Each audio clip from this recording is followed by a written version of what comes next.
Introduction. You were born to rule. By birthright, you were given a kingdom of a vastness, richness, and power beyond all comprehension. A kingdom with the capacity to produce perfect health, limitless abundance, harmonious relationships, and unshakable peace. This realm is not found on any earthly map. It is your own magnificent inner world, the kingdom of your mind. But look around you. What is the current state of your kingdom? For many of us, the throne has been vacant for a long time. We have abdicated our power, allowing chaos and chance to rule in our stead. The provinces of our body are often in rebellion, manifesting sickness and exhaustion. The royal treasury coffers remain empty, reflecting a reality of lack and struggle. Alliances with neighboring kingdoms are tense and conflicted. And worst of all, the traitors and spies, fear, doubt, worry, and self-criticism roam freely through the palace halls, whispering poisoned advice and dictating the kingdom's policy. We have lived as sovereigns in exile within our own palace, watching helplessly as our dominion falls into disarray, unaware that the crown and the scepter have always been within our reach. This audiobook is your coronation. It is the map that will guide you back to the throne room. It is the governance manual that will teach you to reclaim your rightful power and rule your inner kingdom with wisdom, purpose, and unyielding authority. Throughout these chapters, you will discover the fundamental law of your kingdom, your subconscious mind. That vast and loyal territory does not deliberate or choose. It simply obeys. It materializes in the lands of your physical reality, every decree, every command, every belief that you, the sovereign, issue from the throne of your conscious mind. The problem has never been the loyalty of your kingdom, but the clarity and quality of your decrees. You will learn to wield the scepter of your focused attention, to silence the court's traitors, and to issue royal decrees imbued with the power of feeling and faith. You will discover how to send edicts of healing to the provinces of your body, how to proclaim abundance to fill your royal treasury, and how to establish embassies of peace and harmony in your relationships with others. This knowledge does not grant you a power you did not already possess. No one can give you what is yours by birthright. This audiobook is simply the mirror in which you will remember your true face, the face of a king, of a queen. It is the reminder that you are not a victim of circumstances, but the sovereign cause of them. The throne of your mind has been empty for too long. Your vast and loyal kingdom waits in silence and with infinite power for the commands of its true ruler. The scepter is in your hand. The throne awaits you. The only question is, are you ready to rule? Chapter 1. The Throne of Consciousness. You are the sovereign. Imagine for a moment the throne room of a vast and magnificent kingdom. It is the nerve center of power, the place from which all orders emanate and the destiny of every province and every subject is decided. The room is majestic, built with the noblest materials, and in its center, raised on a platform, stands an imposing throne. This throne is not a simple seat. It is the symbol of supreme authority, the focal point of the entire kingdom. This throne is the seat of your conscious mind, and you and only you are its rightful occupant. Now look honestly at the scene that represents your life up to this moment. For the immense majority of people, this throne has remained vacant. The sovereign, the king or queen, has abdicated their power without even knowing it. Perhaps they are wandering through the palace gardens, distracted by trivial entertainments. Perhaps they are in the library, lost in the endless analysis of old maps and chronicles of past failures. Or worse yet, perhaps they are in the dungeons, listening to the wails and complaints of the prisoners of fear and doubt. While the throne remains empty, the kingdom does not stop functioning, but it does so in a state of chaos. Without a central authority to dictate a clear vision, governance falls into the hands of corrupt and opportunistic advisors. Decrees are issued by the panic of the moment, by old customs, by the opinions of other kingdoms, or worse, by the whispers of the traitors who have infiltrated the court. The result is the one you already know: a kingdom where the coffers are often empty, where illness undermines the vitality of its inhabitants, where alliances are fragile, and where a general feeling of disorder and anxiety permeates the atmosphere. The purpose of this first chapter, and indeed of this entire audiobook, is to guide you back to that throne room, help you dust off your crown, and reclaim the seat of power that is yours by birthright. Because the first and most fundamental truth you must accept is this: you are the sovereign of your inner kingdom. Your consciousness, that part of you that can observe its own thoughts, that can choose its focus, and that can make a new decision. That I am that resides at the core of your being is the sole legitimate ruler of your mind. You have lived perhaps as a subject in your own kingdom, believing you were a victim of circumstances, genetics, or the actions of others. Today that belief dies. Today you ascend the throne, and the first thing a new sovereign must do is become familiar with the instruments of their power. A king does not rule with bare hands. He rules through his royal regalia, each with a specific and powerful function. You too possess these instruments. They are the faculties of your conscious mind. The first instrument of power, the scepter of attention. Imagine holding in your hand a solid gold scepter, topped with a diamond that shines with an intense light. This scepter is your attention. It is the most powerful tool you possess. Where you point your scepter, all the energy and resources of your vast subconscious kingdom flow. What you focus on persistently, what you give your real attention to, is the command you are giving your kingdom to produce more of it. If you constantly point your scepter toward your debts, toward the lack of money, your kingdom understands. The sovereign is obsessed with scarcity. Mobilize all resources to create more circumstances of lack. If you point your scepter toward an injustice you suffered in the past, reliving it over and over, your kingdom understands. The sovereign is interested in resentment and pain. Let's keep those feelings alive and attract more situations that justify them. If you point your scepter toward news of fear and disease, your kingdom understands. The sovereign decrees a state of alert and vulnerability. Prepare the body for illness. A negligent sovereign has an undisciplined scepter. They wave it aimlessly, pointing at anything that catches their eye. A rumor, a trivial worry, a passing distraction, an imagined fear. And their kingdom, loyal but confused, tries to manifest a million contradictory orders, resulting in a life of chaos and mediocre results. A wise sovereign, on the other hand, wields their scepter with an iron intention. They understand that their attention is their creative power in action. In the morning, upon sitting on their throne, they decide, today my attention will be on solutions, not problems. Today my attention will be on gratitude for what I have, not complaint about what I lack. Today my attention will be on my main goal. And throughout the day, every time they notice their scepter straying toward a worry or a distraction, with calm firmness, they redirect it toward their goal. They do not fight the distractions. They simply choose to redirect their power. Practice this right now. Where is your attention at this instant? Is it completely on these words, or is it divided, thinking about what you will do next or a problem from yesterday? Take the scepter, direct it. Feel the power in deliberately choosing the focus of your consciousness. The second instrument of power, the orb of imagination. Next to your throne, on a velvet pedestal, rests a perfectly polished crystal sphere. This is your orb, your faculty of imagination. It is not a toy for childish entertainment, as you have been led to believe. It is the royal architect's studio, the design room where the blueprints for the future of your kingdom are created. It is the tool with which you give visible form to the invisible. Everything that exists in the material world was first an image in someone's mind. The building you are in, the chair you are sitting on, the technology through which you are listening to this, all were first a creation in the orb of imagination.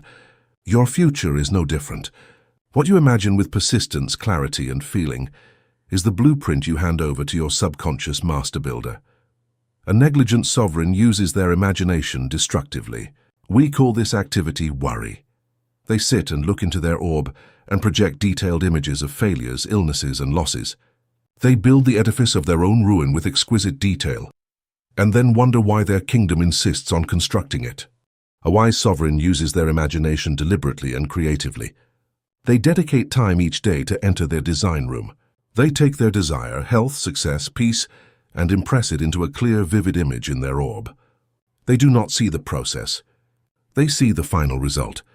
They see themselves already being, already having, already living their fulfilled desire. They paint the scene with colors, sounds, and, most importantly, with the feelings of the accomplished reality. This practice, which we call visualization, is not idle fantasy. It is the most important architectural work you will ever perform. It is the act of giving your kingdom a clear vision of the victory toward which it must march. The third instrument of power, the sword of decision, Hanging next to your throne is a magnificent sword, made of brilliant, incredibly sharp steel. This is your capacity to decide. The word decision comes from the Latin decidere, meaning to cut off. A true decision is not an I would like or an I will try. A true decision is an act of cutting off all other possibilities. It is an irrevocable command. A weak sovereign never uses their sword. They live in the swamp of indecision. Maybe I should do this, but on the other hand, I'll try to quit this bad habit. Let's see what happens. Their orders are weak suggestions, and their kingdom, consequently, is lukewarm and hesitant. A wise sovereign understands the power of their sword. When they have used their imagination to create the vision and have focused their attention on it, a moment comes when they draw the sword and make a decision. They decree, so it shall be. In that instant, they cut off every possibility of failure. They cut off every option for retreat. They establish the new reality in their mind as an accomplished fact. A king does not wish a bridge to be built. He decrees its construction. And from that decree, all the kingdom's resources are mobilized to fulfill the command. Your power of decision is what turns a vision into a command. It is what tells your subconscious, deliberation is over. This is the new law of the kingdom. Manifest it. The first decree with your instruments of power identified, the scepter of attention, the orb of imagination, and the sword of decision. Your first act as ruler is to sit on your throne and perform an honest inspection of the current state of your kingdom. This is not an act of judgment or blame. A good king does not lament the disorder. He evaluates it so he can correct it. Look at the different provinces of your life as a reflection of your past, mostly unconscious decrees. Observe the province of your health and body. What decrees of fear, belief in illness, or neglect have you been issuing? What thoughts about your body have you been entertaining? Observe the royal treasury, the province of your finances. Have you been issuing decrees of lack, struggle, and envy? What story about money have you been telling yourself? Observe the kingdom's alliances, your relationships. Have you been issuing decrees of judgment, resentment, and distrust toward others, or decrees of insecurity and feeling unworthy of love? The key to this analysis is realizing the power of the two most potent words a sovereign can utter. I am. Everything you place after these two words is a direct decree, a command to your kingdom to manifest it. If for years your habitual decrees have been, I am clumsy, I am poor, I am an anxious person, I am unlucky in love, is it any wonder that your kingdom reflects those truths? You have been commanding the most powerful force in the universe to build a prison around you. But today that ends. Sitting now on your throne with the scepter in hand, you are going to issue your first conscious decree as sovereign. Take a deep breath, feel the authority that is yours, and declare in the silence of your mind, with all the conviction you can muster, from this moment forward, I am the sole governing power in my kingdom. I am the sovereign of my mind, my body, and my world. My thoughts are creative, and my feelings are the law. I reject the authority of any limiting belief from the past and any negative suggestion from the outside. My word is the beginning and the end, and I now decree for my entire kingdom divine order, peace, harmony, health, and abundance. So it is. Feel the power of that declaration. It is not a request. It is an edict. You have ascended the throne. You have recognized your instruments of power. You have issued your first decree of sovereignty. The reign has begun. In the next chapter, we will delve into the nature of your vast and mysterious kingdom, the subconscious. You will learn how it responds to your decrees, what its nature is, and how to ensure your commands are always obeyed, so that the kingdom you rule finally becomes the paradise it was always meant to be. And the next chapter will detail the nature of the subconscious. Would you like to proceed with the translation of Chapter 2? Chapter 2, the vast subconscious kingdom, the faithful and infinitely powerful subject. In the previous chapter, you claimed your throne. You have recognized yourself as the sovereign of your mind, the sole ruling power with the authority to decree the nature of your reality. You have taken into your hands the scepter of attention, the orb of imagination, and the sword of decision. But a sovereign, however legitimate their lineage and magnificent their regalia, is nothing without their kingdom. A king without dominion is just a man with a crown. Today we will embark on a grand tour of your dominion. We will unveil the map of your vast subconscious kingdom so that you understand the scale of its power.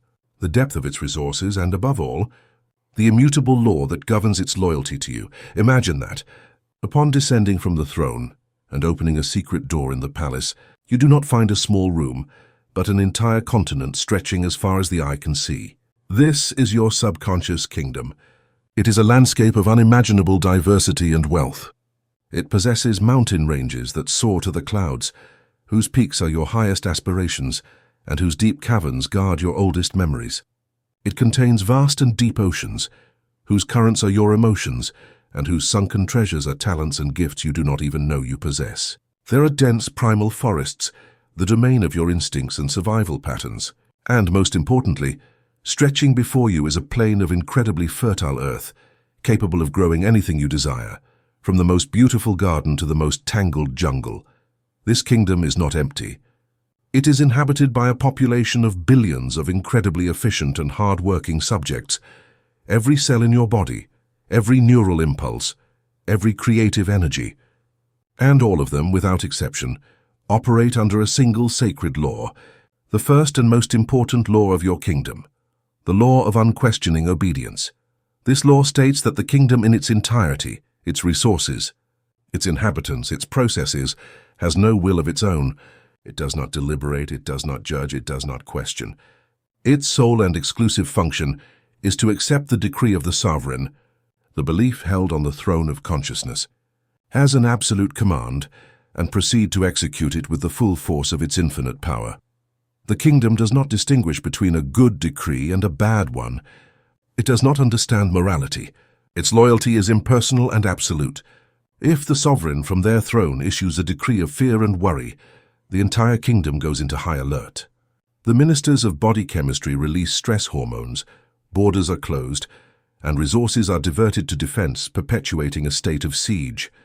If the sovereign, on the contrary, issues a decree of peace and confidence, the entire kingdom relaxes, trade routes open, energy flows freely, and prosperity flourishes. Understanding this law is both overwhelming and liberating. It is overwhelming because it forces us to take responsibility for the current conditions of our kingdom. But it is immensely liberating because it reveals that, to change the kingdom, we do not need to fight it. We only need to change the decrees we issue from the throne.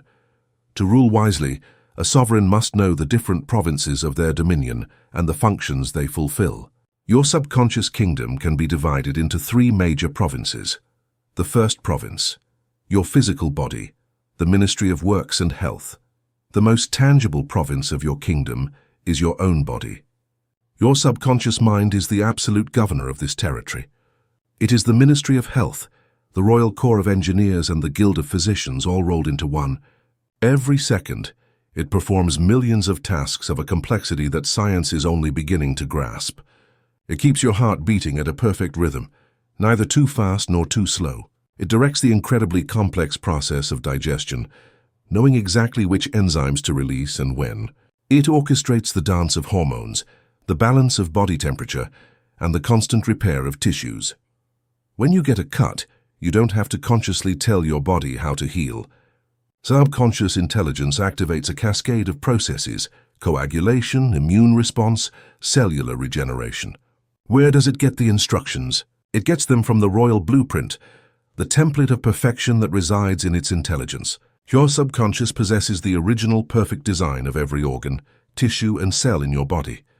Its inherent impulse is always toward health, always trying to make the physical form correspond to the perfection of the blueprint.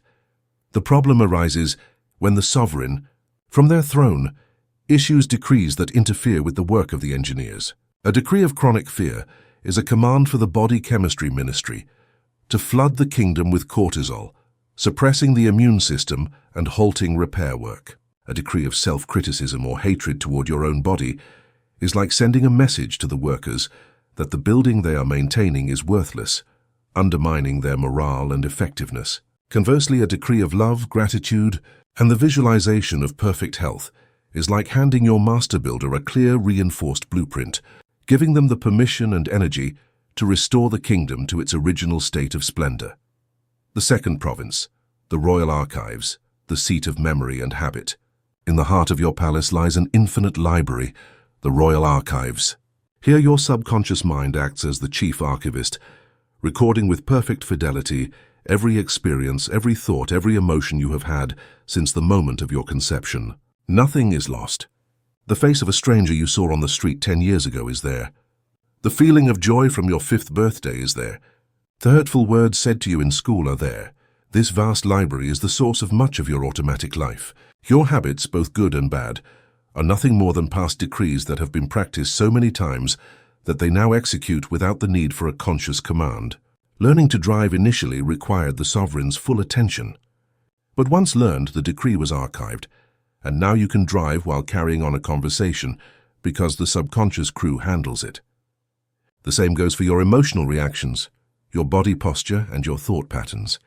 A wise sovereign learns to utilize these archives. They can ask their subconscious to retrieve forgotten memories or to help them master a new skill more quickly, creating a new habit file. But a negligent sovereign is ruled by their own dusty archives. They react to present situations based on decrees issued in childhood, on responses to past hurts that are no longer relevant.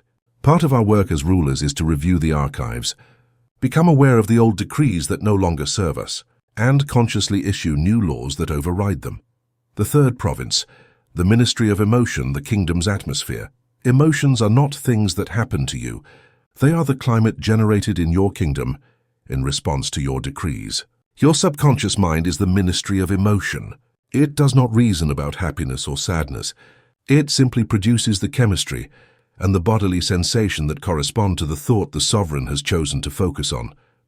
If the sovereign issues a decree of gratitude, focusing their scepter of attention on all the good in their kingdom, the ministry of emotion receives the order and bathes the entire landscape in the warm sunshine of joy and peace. If the sovereign issues a decree of resentment, focusing their attention on a past offense, the ministry of emotion produces a storm of bitterness and rage. Emotions are the clearest indicator of the kind of decrees you are issuing. They are the kingdom's barometer. If you chronically feel negative emotions, it is a sign that the sovereign is focused on negative thoughts. You cannot feel good and think poorly at the same time. A wise ruler pays attention to their emotional climate, and when they notice a storm brewing, they do not blame the weather. They go to the throne room and examine the thoughts they have been entertaining. The fundamental nature of your subconscious subject to rule effectively, you must not only know your provinces, but also the fundamental nature of your great subject, the subconscious kingdom. First, has already stated, it is impersonal and immoral. It is a perfect mirror. It does not give you what you deserve in a moral sense. It gives you an exact replica of what you believe. If you secretly believe you do not deserve to be happy, it will find a way to sabotage your happiness to comply with your deepest decree. Second, its reasoning process is deductive, not inductive. This is crucial. The conscious mind, the sovereign, is inductive. It observes the facts of the outer world and forms a belief. The subconscious mind is deductive. It takes the belief given to it by the sovereign as an unquestionable major premise and proceeds to deduce all the logical consequences from it, organizing your life to conform to that premise. For example, if the sovereign, after a couple of failures, uses their inductive reasoning to form the belief, "I'm a failure," and issues that decree, the subconscious takes it as its major premise. From there, it will deductively reason, the premise is I am a failure. A new opportunity arises. Conclusion, I must find a way to fail at this to be consistent with the sovereign's law. And it will proceed to generate the anxiety, procrastination, or wrong ideas that ensure failure. The subconscious always seeks coherence with your fundamental beliefs. Third, the subconscious often communicates through symbols and intuition. It will not always give you an answer in clear words. It will speak to you in the language of dreams, with metaphors and archetypes.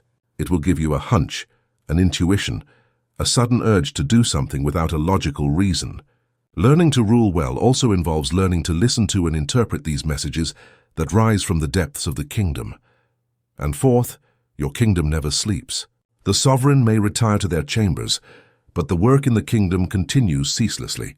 The circulation of blood, the repair of tissues, and most importantly, the processing of the decrees issued during the day. Therefore, the last decree you issue before sleeping is of monumental importance. It is the main directive you leave your kingdom for its night work. Now the picture of your power is complete. In Chapter 1, you recognized yourself as the sovereign. Now in this chapter, you have contemplated the immensity and absolute power of your kingdom, and you have understood the fundamental law that unites you. Your belief is its command. The ideal relationship between you, the conscious sovereign, and your subconscious kingdom is a sacred pact. Your duty as sovereign is to assume responsibility for your power. It is to choose your thoughts with the same care with which a king chooses their advisors. It is to use your royal regalia, attention, imagination, and decision, to create a clear, benevolent, and empowering blueprint for your kingdom. It is to maintain unwavering faith in your vision, protecting the doors of your mind from the spies of doubt and fear.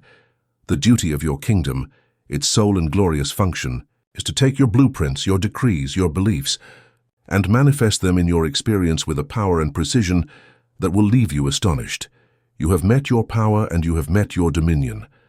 Now you are ready for the next step, learning the exact language of royalty, the art of formulating a decree in such a way that your vast and loyal kingdom has no choice but to respond.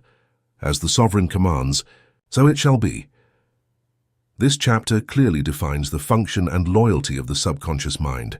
Would you like to translate the next chapter, which will detail the precise language of the royal decrees? Chapter 3. The power of the royal decree, the language of mental command in the dawn of your reign. As you sit on the throne of your consciousness, you have arrived at a monumental understanding. Your subconscious kingdom, with all its infinite power, is an absolutely loyal subject. Its sole nature is to obey. Now we face the most important question for any ruler. If my kingdom is so powerful and so willing to obey, why have my past decrees often resulted in chaos, lack, and conflict? Why have my orders for happiness often yielded sadness? The answer, sovereign, does not lie in the loyalty of your subject, but in the language in which you have been issuing your orders. You have been trying to rule the vast, ancient, and emotional subconscious realm, using the cold, logical, and literal language of the conscious mind. It is like a king trying to direct his armies and builders by shouting complex mathematical equations. They hear the sound of your voice, but they do not understand the command. The failure in the manifestation of your desires has never been a failure of power. It has been a failure in communication. Your conscious mind, the sovereign on the throne, communicates with words and logic. It is analytical, sequential, and concerned with the how and the why. Your subconscious mind, the vast kingdom, is pre-verbal and pre-logical. Its language is that of symbols, images, and above all, feeling. It does not understand the grammar of your sentences. It understands the vibration of your heart. It does not respond to the eloquence of your request. It responds to the conviction of your faith. Therefore, the art of ruling your inner world and, by extension, your outer world, is the art of learning to translate your conscious desires into the one language your kingdom understands. This language is the royal decree, a command that is not merely issued with words, but is sealed with the unshakable power of feeling. In this chapter, you will learn the grammar and syntax of this sacred language. You will cease to be a king who murmurs confusing orders and become a sovereign whose decrees resonate with such clarity and authority that the entire kingdom mobilizes in unison to fulfill them. At the anatomy of a royal decree, the three jewels of the crown, an effective decree is not a simple positive affirmation. It is a precise mental construction, a jewel cut with three essential facets that, together, create an irresistible command for your subconscious. The first jewel, the clarity of the diamond, the definitive what. A decree must be absolutely clear and specific. Your kingdom cannot build from a blurred blueprint. I want to be happy is not a decree. It is a vague longing. Happiness is the result, not the objective. You must decree the specific circumstance that, for you, would produce that happiness. For instead of I want to be healthy, your decree is about the vision of radiant health and boundless energy. Instead of I want a promotion, your decree is about the reality of successfully occupying the position of marketing director, feeling fulfilled and valued. As sovereign, your first task is deliberation. Retreat to your mental chambers and decide with diamond clarity exactly what you wish to build in your kingdom. Write it down. Clarity is the first act of power. The second jewel, the emerald of the present, the absolute when. Your subconscious kingdom has no concept of time as your conscious mind knows it. For it only an eternal now exists. The past is an archive. The future is an abstract concept. The only reality in which it can operate is the present. Therefore, any decree issued in the future tense, I will succeed, I will be healthy, is an order that will never be executed. You are telling your kingdom that prosperity is something always on the horizon. Never here. Your decree must always be formulated in the present tense. You must mentally and emotionally assume that your desire is not something that is going to happen, but something that is already happening. You do not decree, I will find my ideal partner. You decree, I am happily loved and united with my ideal companion. You do not decree, my business will succeed. You decree, my business is a resounding success, and prosperity flows to me now. This is the leap of faith. It is the act of a sovereign who does not wait to see the finished building to celebrate its existence. They celebrate it from the moment they approve the blueprints, knowing that their decree is the cause and the construction is only the inevitable effect. The third jewel, the ruby of feeling, the divine how. This is the most precious jewel in the crown, the ingredient that gives life to the decree. A decree, no matter how clear and present tense, if issued as a cold mechanical statement, is a law without a royal signature. It is an empty shell. For your kingdom to accept a decree as the new law, it must be sealed with the royal seal of feeling. Feeling is the bridge between the conscious and subconscious worlds. It is the energy that takes your mental image and imprints it onto the creative substance of your kingdom. What is the feeling that seals a decree? It is the feeling of the desire already fulfilled. It is not the emotion of longing, which implies lack. It is not the emotion of hope, which implies uncertainty. It is the quiet, serene, and grateful emotion of possession. It is the feeling you would have after your desire has manifested. It is relief. It is peace. It is gratitude. It is serene joy. When you decree health, you do not focus on the fear of illness. You bathe in the feeling of gratitude and vitality of a body already healed. When you decree abundance, you do not focus on the anxiety of debts. You immerse yourself in the feeling of security and freedom from having more than enough. Feeling is the sovereign's signature. Without it, the decree is invalid.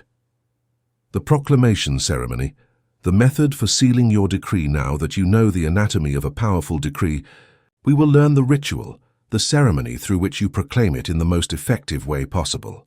This ceremony has one purpose: to silence the conscious sovereign and their doubts, and to speak directly to the loyal and powerful subconscious kingdom. Phase 1. Preparing the throne, the state of receptivity. Like a king preparing for an important ceremony, you must first create the right atmosphere. This means entering a state of deep relaxation, the theta gateway we discussed. This state is essential because in it, the resistance of your logical mind dissolves. Find your quiet time, preferably before sleep or upon waking. Sit or lie down comfortably. Close your eyes. Use your breath as an anchor to calm your body. Feel the tension leaving every muscle. Your goal is to reach a state of physical stillness and mental passivity, a state of profound receptivity. The throne room is prepared. The noisy advisors are silent. The entire kingdom quietly awaits the sovereign's word. Phase 2. Creating the edict, the symbolic scene. Now you will use your orb of imagination to create a visual edict. It will not be a long movie, but a single image or a very short symbolic scene that contains the essence of your fulfilled desire. This scene is the parchment on which your decree is written. As we learned, this scene must imply fulfillment. For success, the scene is not the struggle, but the handshake of congratulation. For love, the scene is not the search, but the feeling of the ring on your finger, or the sound of an intimate I love you. For healing, the scene is not the treatment, but the doctor declaring you fully healed. Construct this scene in your mind. Keep it simple so you can easily remember and repeat it. Phase 3. The proclamation and the royal seal, living the scene with feeling. This is the culminating moment of the ceremony. You will take your visual edict and proclaim it, not with words but with your entire being. Enter the scene. Live it in the first person. Feel what you would feel, hear what you would hear, and then invoke the feeling. Invoke the ruby of your crown. Feel the overflowing gratitude. Feel the peace that floods everything. Feel the serene joy of the goal achieved. Let this feeling become your only reality. Saturate every cell of your body with the conviction that it is done. While bathing in this feeling, you can reinforce it with a short, whispered affirmation, a lullaby for your subconscious. A word like thank you to success or health, repeated over and over, acts as the herald's hammer, engraving the decree into the kingdom's consciousness. Phase 4. The dissolution of the court, the mental Sabbath and faith. Once you have managed to capture the feeling of the fulfilled desire, the ceremony is over. A wise sovereign does not anxiously repeat their decree as if they don't trust their subjects heard it. To do so is an act of doubt that nullifies the original command. Once the decree is proclaimed, you dissolve the court, you release the image, you release the effort, and you enter a state of serene faith. You trust that your vast and loyal kingdom has received the mandate and has already begun the mobilization of all its resources to materialize it. Your work during the day is to maintain this faith. It is to live and act as if your decree were already a reality. How would the sovereign who has already reached their goal walk, talk, and make decisions? Start embodying that version of yourself.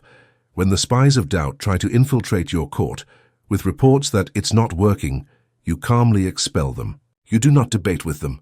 You simply recall the feeling of your fulfilled desire for an instant, smile and return to your royal duties.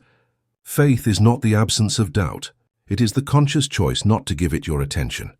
The silent decree ruling effortlessly. As you practice this art of ceremonial proclamation, you will develop a more subtle and advanced skill, the power of the silent decree. You will no longer need a formal ceremony for every little thing. Your habitual state of being will become a constant decree.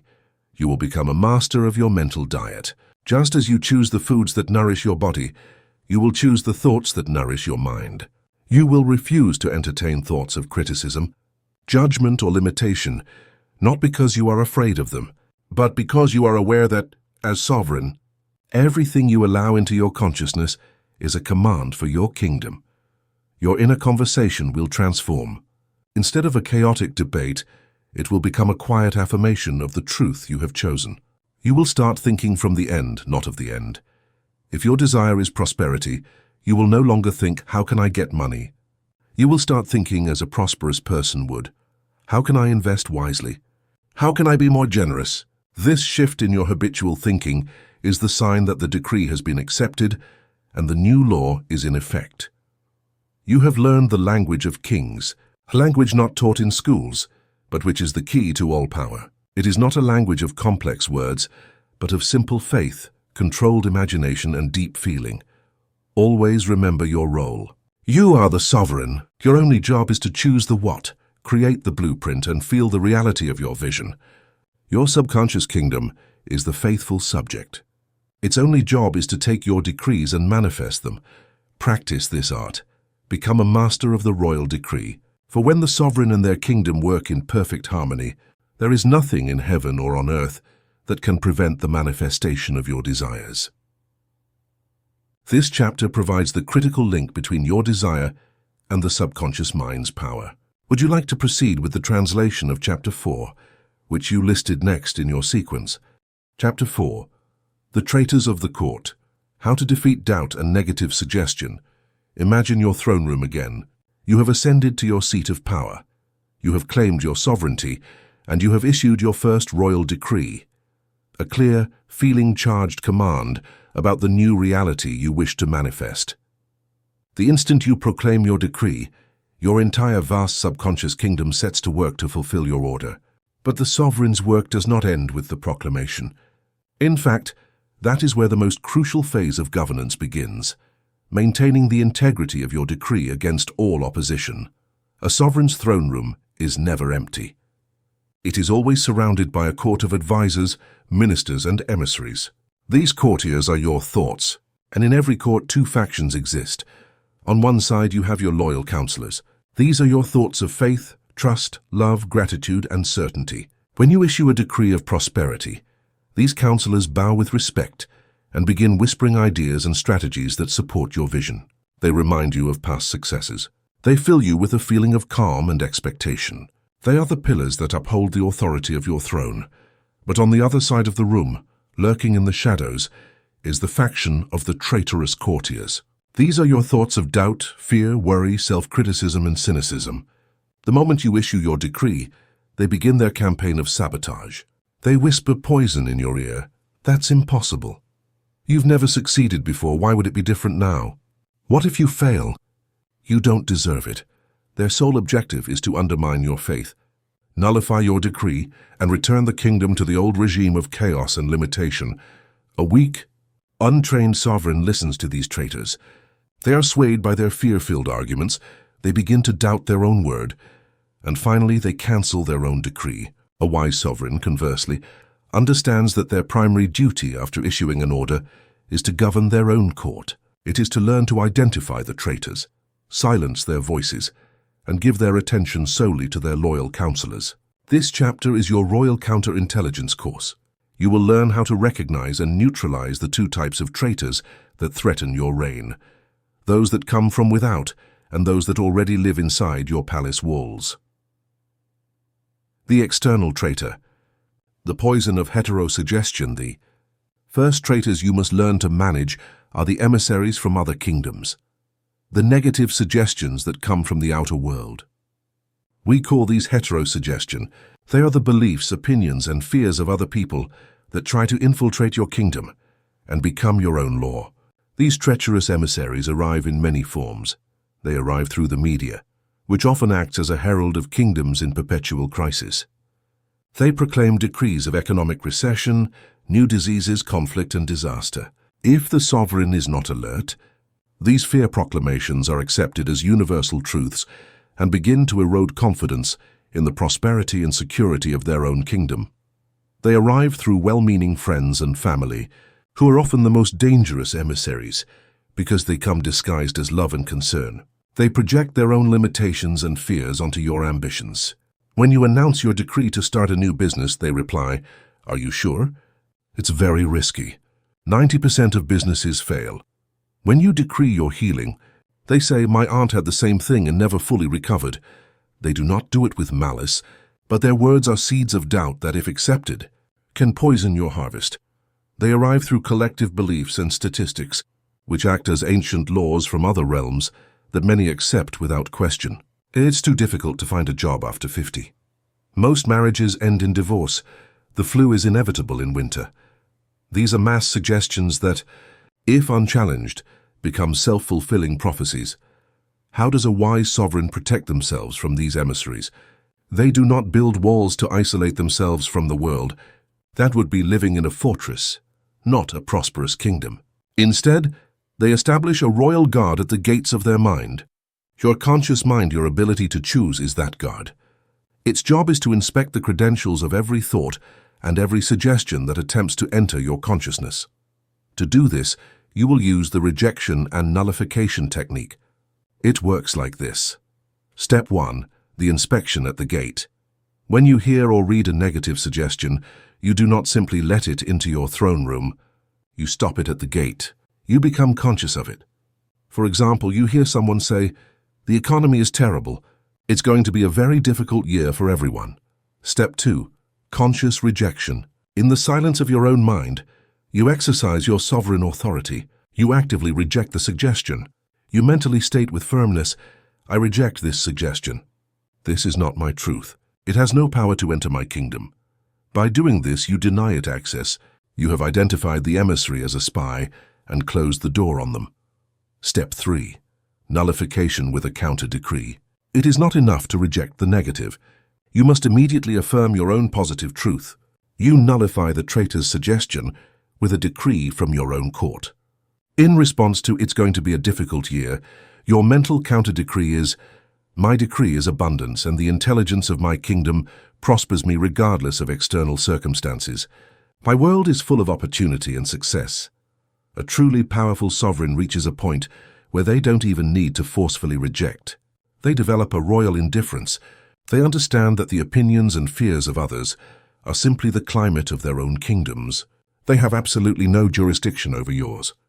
When they hear a negative suggestion, they observe it with the same disinterest as a king in his palace observes a storm cloud passing many miles away. It does not affect him. It is not his climate. He knows that the only climate that matters is the one he decrees within his own borders. Practice this diligently. Become an unyielding guardian at the gates of your mind. Do not allow any suggestion of limitation, illness, or failure from the outside to become law in your inner kingdom. You and only you are the legislator of your world. The internal traitor, the sabotage of doubt and fear, no matter how well you guard the gates. The most dangerous traitors are those who already live inside the palace walls. They are your own habitual thoughts of doubt, fear, and self-criticism. They are counselors who have had the ear of the throne for so long that their whispers feel like the voice of reason. The first internal traitor is the skeptical counselor, the voice of doubt. Just after you have issued your decree of success, this counselor approaches the throne and whispers with an air of false wisdom, "My lord, a noble aspiration. But let's be realistic. How is this going to happen? You don't have the resources. You don't have the contacts. The odds are against you." Doubt always attacks the how. The response of the wise sovereign is to remember the division of powers in their kingdom. The job of the sovereign, the conscious mind, is to decide the what. The job of the kingdom, the subconscious mind, is to orchestrate the how. Trying to solve the how with your logical, finite mind is an act of distrust toward your silent partner, who has access to infinite wisdom and resources. When the voice of doubt asks you how, your answer must be one of calm authority. That is not the business of this court. That is the business of the kingdom. My only business is to maintain faith in the final result. The how will be revealed to me in due time, and with that you withdraw your attention from it. The second internal traitor is the terrified spy master, the voice of worry and fear. This counselor spends their days seeking reports of potential disasters and brings them to the throne incessantly. "My lord, I have imagined a terrible future where we fail spectacularly. I have a report that we might fall ill. My spies say we might be abandoned." As we saw in the previous chapter, this act of worry is negative prayer. It is a decree of failure. To manage these two traitors, doubt and fear, we will use the ignore and replace technique. Step 1. Identify the counselor. When a thought of doubt or fear appears, do not identify with it. Recognize its source. Mentally say, that is the voice of my skeptical counselor, or that's my terrified spy master bringing another of his panic reports. By personifying it, you create distance. It is not you. It is just a traitorous counselor trying to capture your attention. Step 2. Withdraw the royal favor. A king does not argue with a counselor they do not respect. They simply turn their back. Your attention, your scepter, is the royal favor. Do not fight the negative thought. Do not try to suppress it. Simply withdraw your attention from it. It is as if the counselor were speaking, but the king were looking out the window, completely disinterested. A thought without the energy of your attention withers and dies. Step 3. Summon your loyal counsel. Immediately after withdrawing attention from the traitor, summon your loyal counselors. Direct your scepter of attention toward thoughts of faith and confidence. Bring your scene of the wish fulfilled back to your mind. Refeel the emotion of gratitude and certainty. Consult with your counselor of faith, who reminds you that your subconscious power is infinite. Consult with your counselor of gratitude, who reminds you of all the times your desires have manifested in the past. Flood the throne room with the voice of your loyal counsel until the whispers of the traitors are inaudible. There is a particularly insidious traitor who often disguises himself as the sovereign itself, the inner critic. This is not a simple counselor. It is a usurper who has sat on your throne and ruled with tyranny. It is the voice that judges you, punishes you, and declares you guilty. You're stupid. You're worthless. You failed again. This voice is often the internalized echo of a critical parent, a severe teacher, or a judgmental society. Its reign is one of shame. As the true sovereign, your task is to depose this usurper. Every time you hear its critical voice, you must stand up and declare your own authority. When the critic tells you you're stupid for making that mistake, your counter-decree as a compassionate sovereign must be, "I am a human being who is learning and growing. This mistake is a lesson, not a verdict. I forgive myself and choose to do better next time." You replace judgment with compassion, condemnation with understanding. With every act of self-compassion, you weaken the usurper's power and strengthen your own legitimate reign. By diligently practicing the defense of your kingdom against external and internal traitors, You will begin to develop what could be called the mantle of mental immunity. At first, the battle in the court will be noisy. The traitors, accustomed to holding power, will shout for your attention. But as you hold firm, time and again, consciously choosing to ignore them and focus your attention on your loyal counselors, they will start to lose hope. They will realize that their whispers no longer have any effect on the sovereign.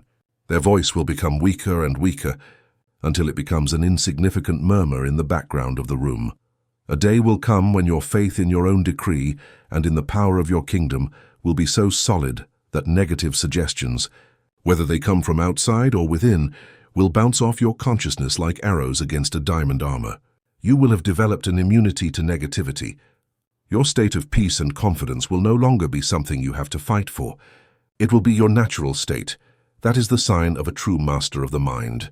A sovereign whose reign is so secure, whose conviction is so absolute, that the very idea of treason has become unthinkable in their court. Your throne is secure. Your decrees are law. And your kingdom, in response to your wise and firm governance, can do nothing else but flourish into a manifestation of peace, prosperity, and power. Chapter 5. The Health of the Kingdom. Decreeing vitality and perfection in your body agreed. The sovereign is on the throne, knows their kingdom, and has learned the language of command. Now we will direct our attention to the most precious and tangible province of our dominion, the physical body. As sovereign of your inner kingdom, your most immediate dominion, your most cherished province, is your own physical body. It is not merely a vehicle that transports you. It is the physical manifestation of your kingdom. It is the palace in which you reside, with its intricate hallways and secret chambers.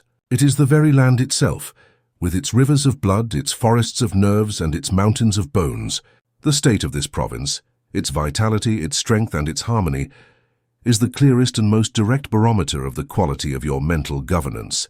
A kingdom ruled by a wise and benevolent sovereign flourishes with radiant health. A kingdom ruled by a negligent or fearful sovereign inevitably shows signs of decay and disease.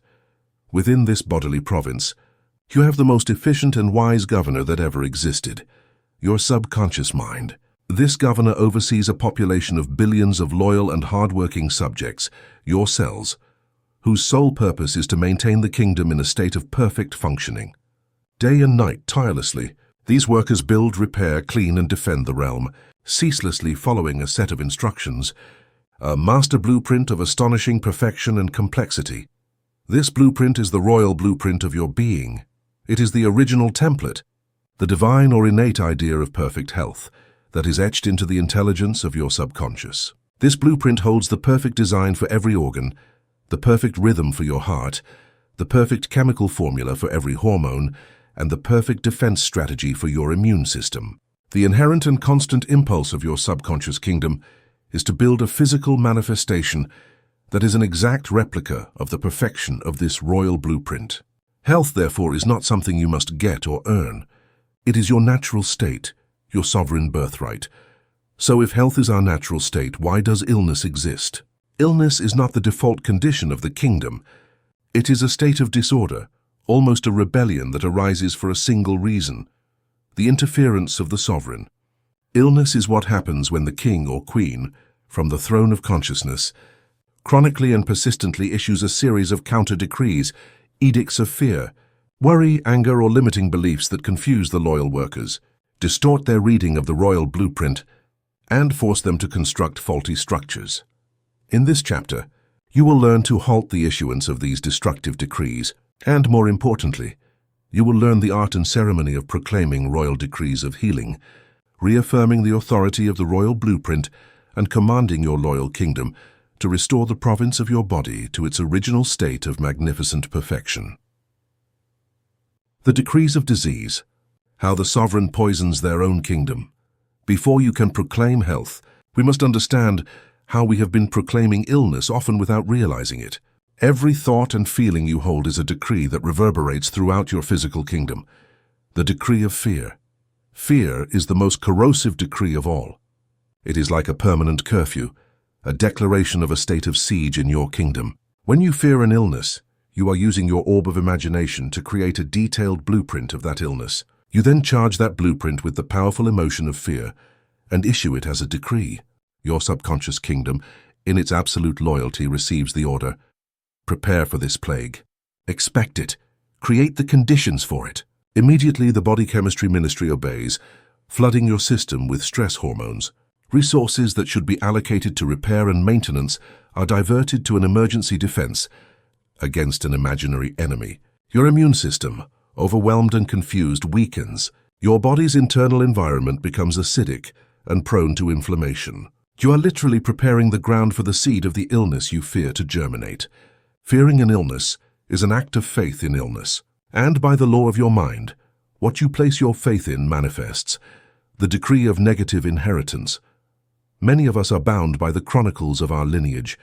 We have accepted as law a belief like, all men in my family die of a heart attack, or all the women in my line suffer from migraines. By accepting and repeating this idea, you are issuing a decree of inheritance. You are commanding your subconscious to search the genetic archives for the predisposition to that condition and to manifest it, thereby fulfilling the royal tradition. A wise sovereign respects their lineage, but does not consider themselves a slave to it. They understand that their body is a new and unique creation. Upon ascending the throne, you have the power to break any ancestral curse. You can issue a new constitutional decree for your kingdom, regardless of the chronicles of the past. In my kingdom, the only law is the one of the royal blueprint of perfect health. I am a new creation, and my body manifests vitality and harmony only. 3. The decree of the sickly identity. This is one of the most subtle and damaging decrees. It occurs when we fuse our identity, our I am, with a temporary condition. A sovereign who constantly proclaims, I am diabetic, I am asthmatic, or I have a weak back, is turning a transitory state into the fundamental law of their being. They are commanding the billions of workers in their kingdom that their primary job is to maintain and perpetuate the identity of a sick person. The change in language here is an act of sovereign power. Instead of saying, I am ill, learn to say, I am a complete and perfect being temporarily experiencing a condition called separate your immortal, perfect identity from the passing physical condition. Your identity is that of a sovereign, not that of a disease. By changing your I am, you give your kingdom a new identity to manifest. The decree of accepting external sentences. When you receive a diagnosis from a health professional, you are receiving a report on the current state of one of your provinces. It is valuable information. However, when you receive a negative prognosis, this is chronic, this is incurable, you will have to live with this forever. You are receiving the opinion of an external emissary. Based on the laws and statistics of other kingdoms, a weak sovereign accepts the prognosis as a death sentence, surrenders, and orders their kingdom to prepare to fulfill the prophecy. A wise sovereign thanks the emissary for their report, dismisses them courteously, and then retires to their throne room to issue their own royal decree. They acknowledge the fact of the current diagnosis, but absolutely reject the authority of any negative prognosis. They know that the only final authority in their kingdom is their own, and their decree is that of healing, no matter what the statistics of the outer world say. Now the proclamation of royal healing, the method now that we have decided to stop issuing decrees of illness. Let's learn the sacred ceremony through which we proclaim health. This is the method for handing your master builder a clear and power-charged blueprint of the vitality you wish to manifest. Step 1. Retreat to the private chamber, the receptive state. A decree of this magnitude is not issued amidst the noise and chaos of the court. You must retreat to your private chambers, to that state of calm and receptivity we have already practiced. Find your quiet time, preferably at night before sleep. Relax your body completely, from your feet to your head. Feel yourself becoming passive, tranquil, like a calm lake. In this silence, the sovereign's voice resonates with immense power. Step 2. Contemplation of the royal blueprint, the healing visualization. Once in this state, you will use your orb of imagination to bring the royal blueprint of your health before you. If you seek general well-being, visualize and feel your entire body being flooded by a bright golden liquid light. Imagine this substance is the pure healing intelligence and energy of your subconscious. Feel it penetrating every cell, dissolving any toxin, any abnormality, any memory of illness. Feel every organ, as it is touched by this light, beginning to vibrate with a new vitality, restoring its perfect function. Feel your entire body as a perfectly tuned instrument, vibrating at the frequency of radiant health. If you have a specific ailment, direct this light and your attention to that area. But, and this is of paramount importance, do not visualize the sick organ. If you do, you are reinforcing the image of the problem. You must invoke the image of the organ as it appears in the royal blueprint, perfect, healthy, whole, and functioning in absolute divine harmony. If it's a lung, see it clean and expanding with power. If it's a kidney, see it filtering with perfect efficiency. If it's a bone, see it strong and completely restored. Hold this image of perfection already achieved. Step 3. The decree of restoration, the power affirmation. While contemplating this image of perfection, and crucially feeling the emotion of already being healthy, you will proclaim your decree, not with force, but with the calm authority of a sovereign whose word is law. Use the lullaby technique, repeating a short, powerful phrase until it completely impregnates you. Choose one of these or create your own. By my sovereign decree and the law of my own being, the royal blueprint of perfection now manifests in every cell of my body. It is done. The infinite intelligence that created me is now healing me.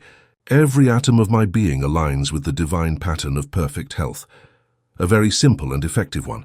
Thank you for my complete and perfect healing, which manifests now. Gratitude is the seal of faith consummated. Repeat your decree softly. Let every word resonate in your body.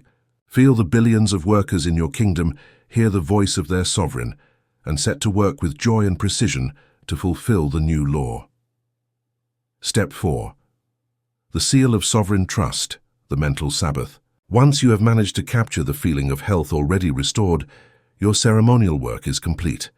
You have delivered the blueprint and issued the decree. Now you must seal it with the seal of absolute trust and then rest. A sovereign does not run after their messengers to ask if they are going to carry out the order.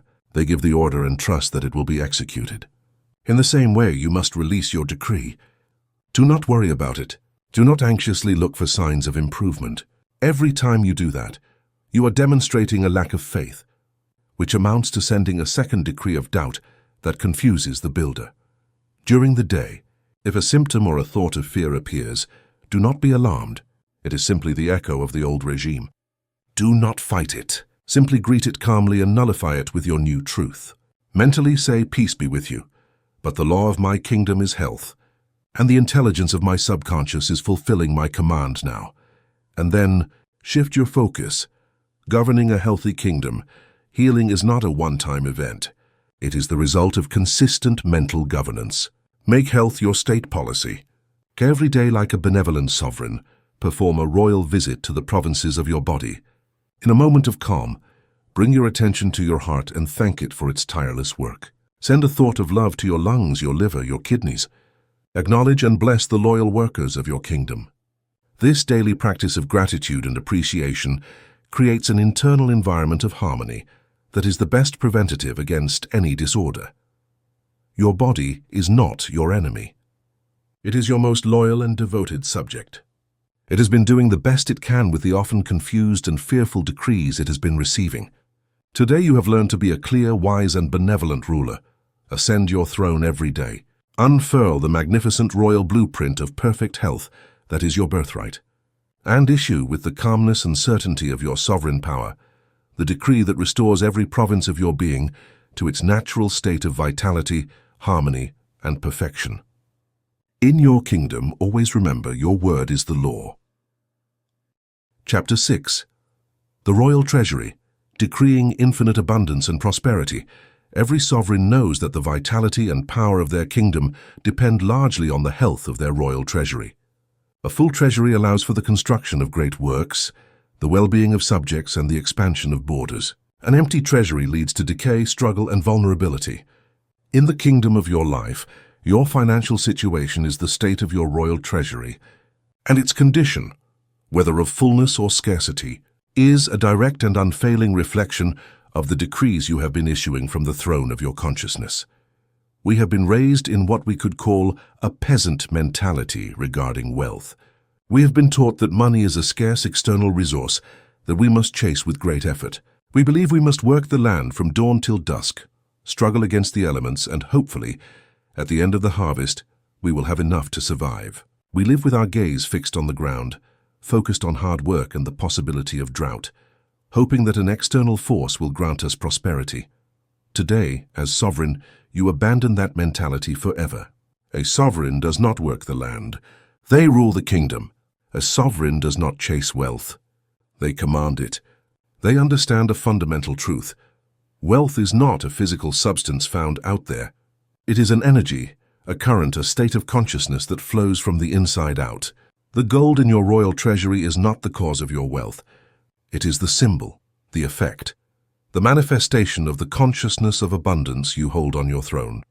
Therefore, there are two fundamental royal edicts that a sovereign can proclaim that will determine the state of their treasury: the edict of lack or the edict of abundance. The edict of lack is what most unconscious rulers proclaim daily.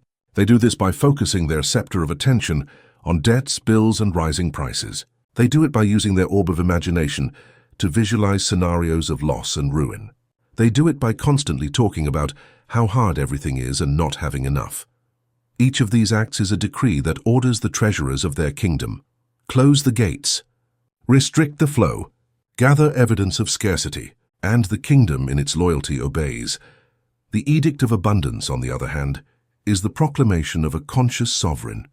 This ruler focuses their attention on gratitude for the wealth they already possess, however small. They use their imagination to visualize well-being, security, and generosity. They speak the language of prosperity, opportunity, and success. This decree orders their treasurers open all the floodgates. Allow the infinite current of the universe's abundance to flow freely through this kingdom. And the kingdom in its loyalty also obeys. Your job is not to go out into the world looking for gold. Your job is to sit on your throne and begin to govern your mind in such a way that gold has no choice but to flow to you. But to do this, we must first identify and exile the counselors of poverty that have been whispering poison in your ear for years. The counselors of poverty, exiling the traitors of your court in your inner court. There are several traitorous counselors whose sole function is to keep your treasury empty and your mentality chained to lack. You must learn to recognize their voices to silence them. The minister of fear, this is the loudest counselor. He constantly brings you reports of possible financial disasters. He warns you about recessions, about losing your job, about unexpected expenses. His motto is, be careful, save out of fear, don't spend. His advice, though seemingly prudent, stems from panic. A sovereign who governs from fear creates a contracted kingdom. They hoard out of fear of loss, and that energy of fear repels the energy of abundance. Abundance is a current that must flow. Fear builds dams that stagnate it. When this minister speaks, recognize him and decree, in my kingdom I govern from faith and prudence, not from panic. I trust the infinite source of my provision. The monk of false sacrifice. This counselor is more subtle and dangerous. He wears a cloak of false spirituality and whispers to you that money is evil, that wealth is corrupt, and that there is an inherent nobility in poverty. Blessed are the poor, he says, misinterpreting ancient scriptures. This belief creates a devastating internal conflict. On one hand, your natural desire is to prosper and live well. On the other, you believe that to be a good person or spiritual, you must renounce wealth. As sovereign, you must issue an edict that clarifies this confusion once and for all. Money is a neutral tool. It is neither good nor bad. It is a symbol of the exchange of energy and value. With money, you can build a hospital or a weapons factory. You can help thousands of people or live a life of selfishness. It is not the money itself, but the inordinate and exclusive love of money that can be a problem. Decree in your kingdom. Wealth is a divine energy that I use for my good and the good of others. Prosperity and spirituality are allies in my kingdom. The historian of family struggle. This counselor spends his days in the royal archives, reading the chronicles of your lineage's financial struggles. He approaches the throne and tells you, my lord, remember that our family has always been working class. We have always lived paycheck to paycheck. Great wealth is not for us. It is for others. This voice seeks to keep you loyal to an identity of struggle, out of a false sense of belonging to your tribe. As sovereign, you honor your past, but you are not its prisoner. Your ascension to the throne is the beginning of a new lineage. Your decree must be, "I'm grateful for the lessons of my ancestors, but today I begin a new tradition. In my reign, the law is abundance, ease, and success. I am the beginning of a new history of prosperity." The ambassador of envy. This is the counselor who looks out the palace window, observes the prosperity of other kingdoms, and returns to the throne with reports filled with resentment. "My lord, look at the neighboring duke. His carriage is grander. His castle is more opulent. It is unfair. He surely acquired it dishonestly." Every time you listen to this ambassador, every time you feel a pang of envy or jealousy toward another person's success, you are issuing a powerful decree against your own prosperity. You are telling your kingdom, "Wealth in others offends me. I consider it bad and undesirable."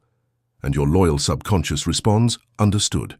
If wealth is undesirable, we will keep it away from you." The antidote, as we have mentioned, is the royal decree of blessing.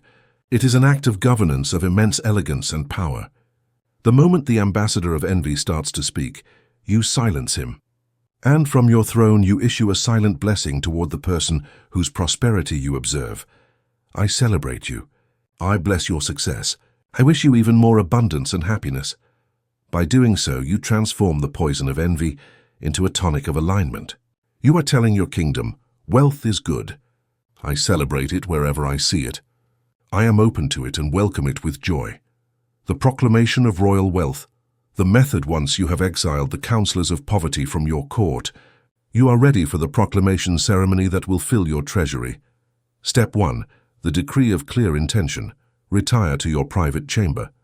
Decide with absolute clarity what prosperity means to you right now. It's not just money. Is it the freedom from debt? Is it the security of a specific amount in savings? Is it the ability to be generous with your family? Define your what and your why. The why is the feeling you seek: freedom, security, peace, joy. Step 2. The blueprint of the full treasury.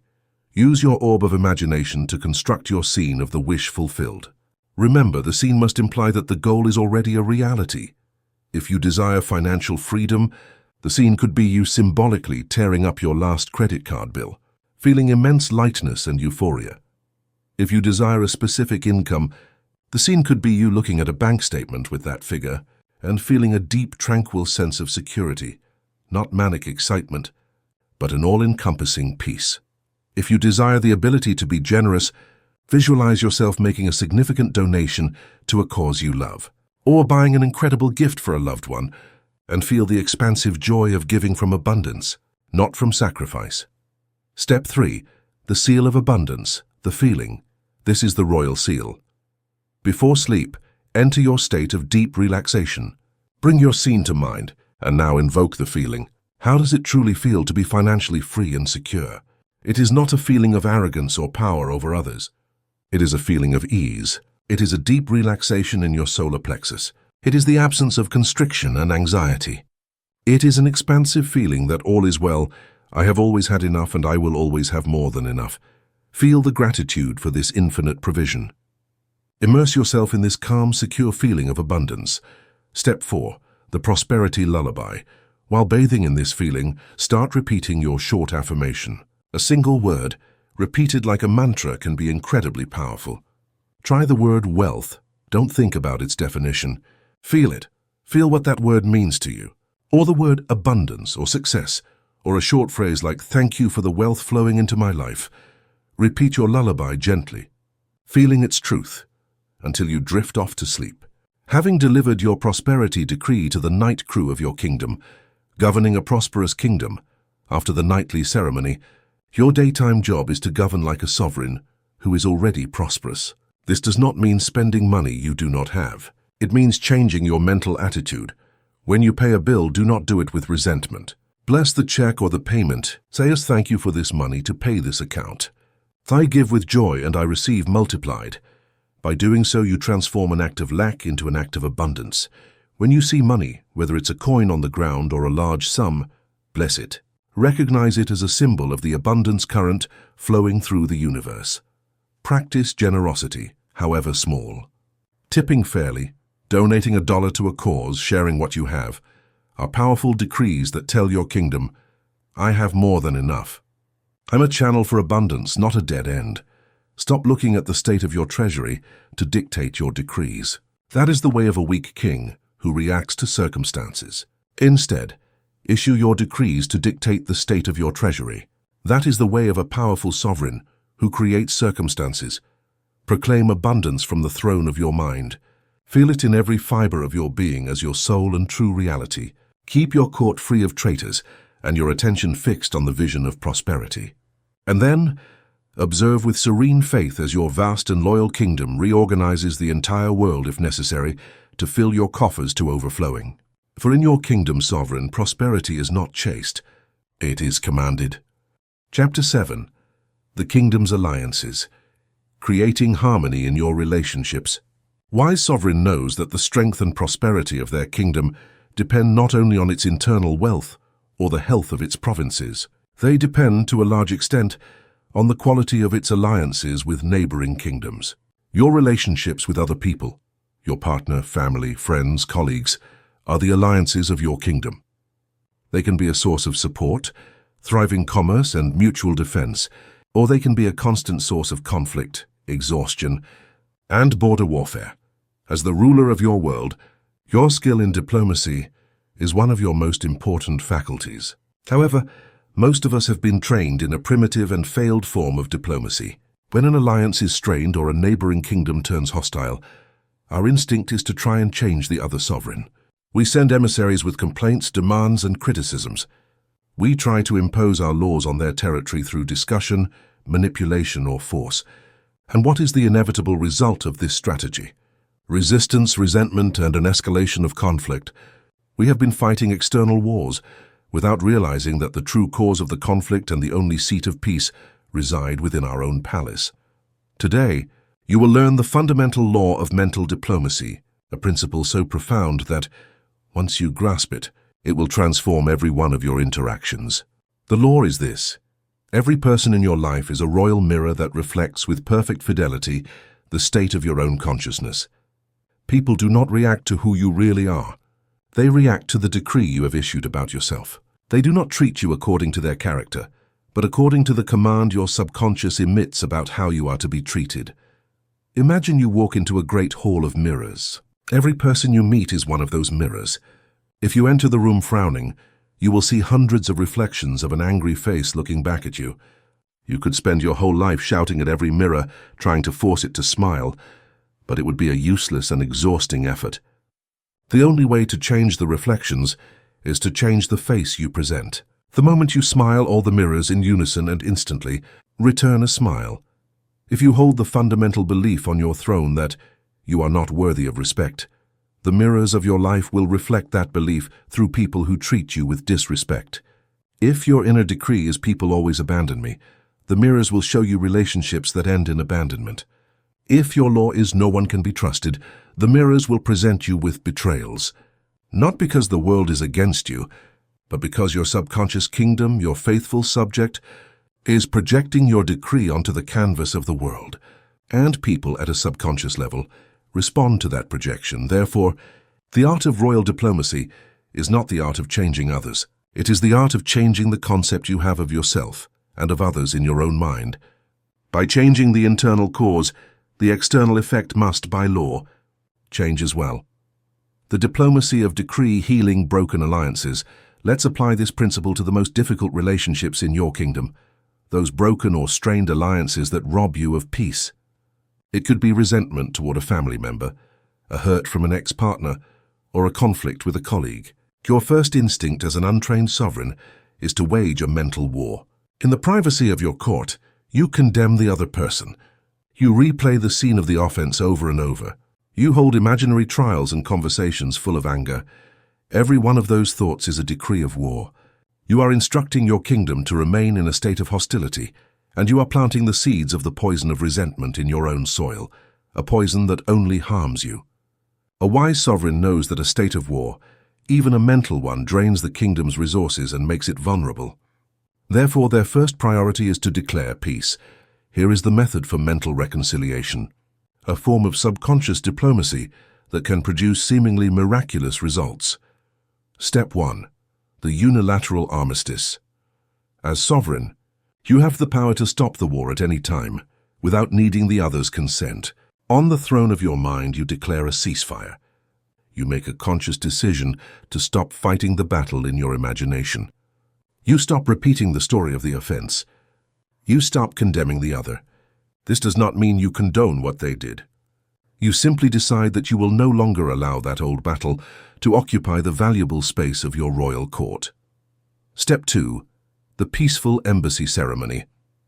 Now, you are going to send a new ambassador to that other kingdom, but this time it will be an ambassador of peace, and you will do it all within your own mind.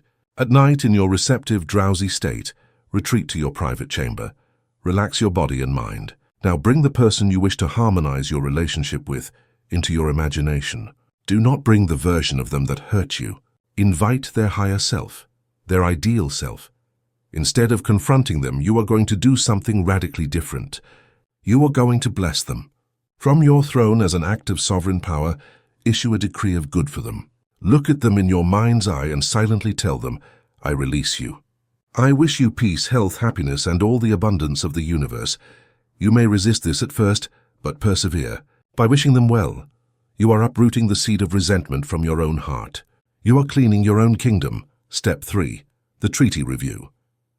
Now you are going to rewrite the history. Instead of the conflict scene, create a new scene that implies the reconciliation has already happened. Imagine you run into that person and, to your surprise, they smile with genuine warmth and say exactly what you long to hear.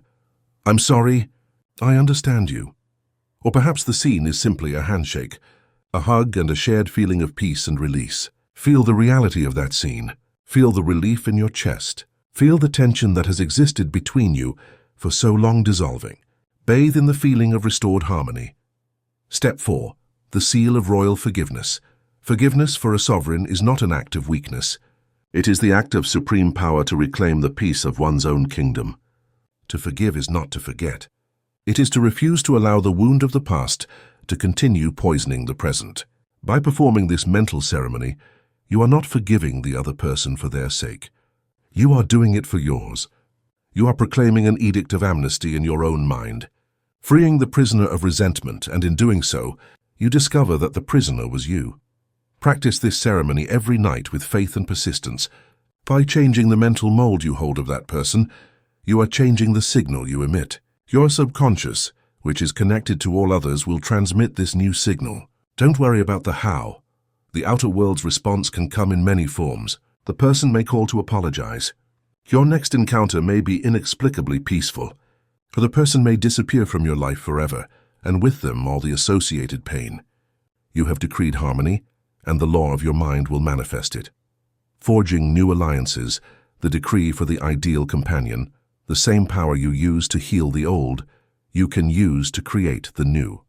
If you wish to attract an ideal companion into your life, whether a romantic partner, a business partner, or a soul friend, the process begins with a decree issued from the throne. First, your kingdom must be prepared to receive a high-level dignitary. If your inner kingdom is in a state of chaos, self-criticism, and conflict, what kind of ally do you think you will attract? You will attract other equally chaotic sovereigns. The universal law is that like attracts like. Therefore, your first job is to establish a reign of peace, self-love, and purpose in your own dominion. Become the person you wish to attract. If you seek someone loyal and honest, be the embodiment of loyalty and honesty. If you seek someone joyful and positive, cultivate joy and positivity in your own court.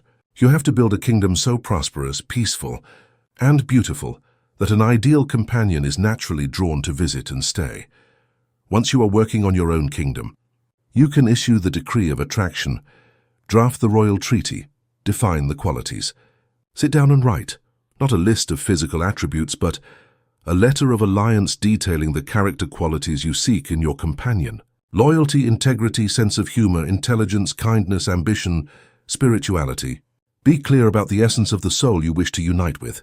Create the welcome ceremony, the visualization. In your nightly receptive state, create your scene of the wish fulfilled. Again, do not visualize a specific face. Focus on the symbol and the feeling. A powerful scene for a romantic alliance is to visualize your left hand and feel the presence of a wedding ring on your ring finger. You don't have to see the ring, just feel it. Feel its weight, its texture. And as you feel it, let yourself be flooded with the feeling of completeness, unconditional love, of having found your home in another person. For a business partner, the scene could be a firm handshake after signing a successful contract, and the shared feeling of trust and excitement for the future. Feel the reality of this union. Feel the gratitude for this perfect alliance as if it were already a fact in your life. Proclaim the alliance lullaby. While holding this feeling, repeat a simple affirmation. Thank you for my perfect companion, who is insert 2 to 3 key qualities, and with whom I share a life of joy and harmony. Feel the truth of these words. Fall asleep in the feeling of being happily and perfectly partnered. Govern with faith. After issuing your decree, trust. Release it. During the day, live your life with the happy expectation of a sovereign who knows that their guest of honor is already on the way. Do not despair, do not search anxiously. Simply keep working on making your kingdom the most wonderful place possible. When you are ready, and when the other person is ready, the infinite intelligence of your subconscious kingdom, which knows all paths, will orchestrate the meeting. The law that governs all your alliances is the sovereign's golden rule. Mentally applied, decree for the other kingdoms what you would like them to decree for yours. Your state of consciousness is the ambassador you send to the world. If you send an ambassador of criticism and judgment, you will meet other critical and judgmental sovereigns. If you send an ambassador of fear and distrust, you will meet traitors and enemies. But if you send from your throne an ambassador of love, goodwill, and peace, you will discover with amazement that the world is full of other benevolent sovereigns, ready to forge peaceful and prosperous alliances with you. The state of your relationships is the thermometer of your art of governance. Stop trying to clean the reflections in the mirror. Return to your throne. Rule your own kingdom with love, forgiveness, and harmony, and watch as the mirrors of the world return to you with perfect fidelity, the majesty and peace that you have so diligently established in your own heart. Chapter 8. Expanding the Borders. Decreeing success and achievement. A healthy, prosperous, and peaceful kingdom is a magnificent achievement, but the nature of life, the nature of consciousness itself, is not stagnation, but expansion. A healthy garden is not content to merely survive. It seeks to grow, flourish, and yield more fruit. A wise sovereign does not settle for maintaining the current state of their kingdom. They constantly seek to express more fullness, more creativity, and more good in their dominion. This ambition is not born of greed or ego, but from the divine, a natural urge of life to express itself in increasingly greater and more marvelous ways. Your goals, your dreams, your deepest ambitions are not whims of your ego. They are the whispers of your unfulfilled potential. They are invitations from the universe for you to expand the borders of your kingdom, to bring the order, beauty, and prosperity of your consciousness into new territories of experience. Success, therefore, is not the accumulation of titles or wealth as we have been taught. True success, in the language of the mind, is the progressive realization of a worthy ideal. It is the process of turning an inner vision into an outer reality. It is the ultimate proof of a sovereign's art of governance. In this chapter, you will learn to be a master strategist. You will learn to plan your expansion campaigns, the achievement of your goals, not as an uncertain battle against a hostile world, but as an ordered, guaranteed procession, directed from the calm and certainty of your inner throne. You will stop trying to achieve your goals and start decreeing your victories. The sovereign strategy: decree, don't strive. The first mistake an untrained sovereign makes is focusing their mind on the struggle. They see their goal as a distant, heavily fortified province, and their mind fills with thoughts about the armies they must raise, the battles they must fight, and the obstacles they must overcome. We call this activity striving or trying, but the word try is a decree of doubt. It implies the possibility of failure. And your loyal subconscious kingdom, upon receiving such an ambiguous order, will manifest an ambiguous experience, a struggle with an uncertain outcome. A wise sovereign never tries. A sovereign decrees. They do not focus on the battle, they focus on the victory parade. They fix their attention, their imagination, and their feeling exclusively on the final result, on the goal already achieved. They know that once the decree of victory has been issued and sealed with faith, Their subconscious kingdom, the most brilliant general that exists, will take care of all the strategy and logistics. The infinite intelligence of your subconscious will build what is known as a bridge of incidents. This is a series of events, encounters, ideas, and opportunities, often disguised as coincidences, that will naturally and sometimes miraculously lead you from where you are to where you have decreed you will be. Your job is not to understand or plan every step of the bridge. Your job is to maintain the vision of the other side of the river and have the faith to take the next step that lights up before you. To put this into practice, every goal you wish to achieve must be treated as a royal campaign with a clear plan and executed from the throne. The Royal Campaign Plan. The method for achievement. Step 1. Choose the province to annex. Define your goal with sovereign clarity. As always, clarity is the first act of power. You cannot conquer vague territory. You must define your goal with absolute precision. Do not say, "I want to write a book." Decree, "I am the successful author of a novel titled Title, which has been published by publisher's name or type of publisher and is inspiring thousands of readers." Do not say, "I want to start a business." Decree, "I successfully run my own company in your sector, which generates a positive impact and monthly revenue of specific figure." Write down your goal. Make it so clear and detailed that it leaves no room for ambiguity. You have chosen the new territory that will become part of your kingdom. Step 2. Explore the conquered territory. Visualize the final result. Now you will transport yourself in your imagination, not to the battlefield, but to the victory celebration in the capital of your new province. You must create your scene of the wish fulfilled, the moment that implies the campaign has been a total success. If your goal is to publish a book, the scene could be you holding the first physical copy in your hands. Feel the weight of the book, the texture of the cover, the smell of the paper and ink. Read your name on the cover. Feel the surge of pride and accomplishment. If your goal is to obtain a university degree, the scene could be you, dressed in your gown and cap, receiving the diploma on stage. Hear the sound of applause. Feel the parchment in your hand. See your family in the audience, smiling with pride. If your goal is to run a marathon, the scene could be the moment just after you cross the finish line.